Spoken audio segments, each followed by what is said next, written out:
तर आज आहे रविवार आणि रविवार एक असा दिवस असतो की त्या दिवशी सकाळी पेपर वाचायला मिळतो. एरवी संध्याकाळी रात्री काही टाईम ठरलेला नसतो किंवा मग फक्त हेडलाईन बघितल्या जातात. असो पेपर उघडल्या आज जाहिरात दिसली इंटरनॅशनल फर्निचर फेस्टिवल आणि अशा ठिकाणी मी जाणार नाही असं तर होत नाही, कारण तिथे फक्त फर्निचरच नाही तर घरासाठी लागणाऱ्या बऱ्याच युनिक अँटिक वस्तू बघायला भेटतात आणि घेणं नाही झालं तरी काय झालं, आयडिया मात्र मिळतात. पण मला जरा उशिरा माहिती झालं. आज या फेस्टिवलचा शेवटचा दिवस होता आणि त्यातल्या त्यात जायलाही उशीर झाला. संध्याकाळी 4ला आम्ही घरातून निघालो. तिथे गेलो तर बऱ्यापैकी स्टॉलची आवरावर झाली होती आणि आत एंट्री केल्यावर पहिलाच जो काही सेक्शन होतं तर हे सगळं फर्निचरचं होतं आणि ते तुम्ही बघू शकता किती छान अँटिक युनिक आणि प्राईससुद्धा त्यांचे तेवढे हाय होते. आणि ही एक गोष्ट मला बऱ्याच दिवसांची घ्यायची होती, पण यात बरेचसे ऑप्शन असतात जे की आज इथे अवेलेबल नव्हते. असं एक रथ असतो आणि त्याच्यात ह्या प्लेट्स ठेवलेले असतात जे की त्याच्यावर आपण चहाचे कप वगैरे ठेवतो. आणि सोबतच मला हे एक लाकडी अशी पाटी घ्यायची होती ज्यात कणिक वगैरे मळायला, पण खूप जास्त आहे त्याची किंमत त्यांनी मला सांगितली.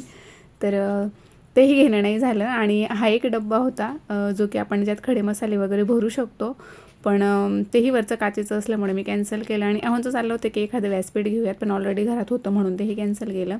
आणि होम डेकोरसाठी तिथे एवढे आयटम तिथे होते पण, आणि सध्या डोक्यात काही ठरवलेलं नाही, इतर काही गोष्टी घरात झालेल्या नाही आहेत म्हणून घेऊन ठेवण्यात काही अर्थ नाही. त्यामुळे फक्त आम्ही सगळं बघून घेतलं. त्यानंतर म्हटलं आता एवढं लांब आलो तर काहीतरी घेऊयात म्हणून सगळे स्टॉल मी पूर्ण फिरले.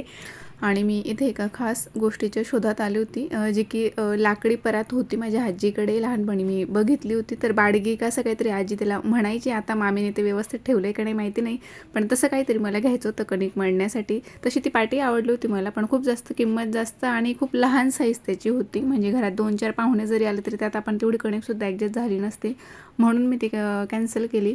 आणि आणखीनही बऱ्याचशा गोष्टी तिथे घेण्यासारख्या होत्या, पण मी ज्या गोष्टींसाठी आली होती ते मला म्हणजे पाहिजे तसं भेटलं नाही म्हणून जरा मूड ऑफ होता. पण म्हटलं घेऊया काहीतरी. तर ज्वेलरी तर भरपूर अप्रतिम अशी डिझाईनमध्ये तिथे होती. तुम्ही बघू शकता ऑक्सिडाइज ज्वेलरी, इयरिंग्स वगैरे खूप छान होतं सगळं. आणि नंतर लक्षात आलं की आपण नुसतं चालतोच येण्यासारखं काही घेणं होत नाही, म्हणून म्हटलं हे बैलगाडी मी घ्यायचं ठरवलं होतं, पण असं होतं की त्याला बैल जोडी नव्हती म्हणून तेही कॅन्सल केलं.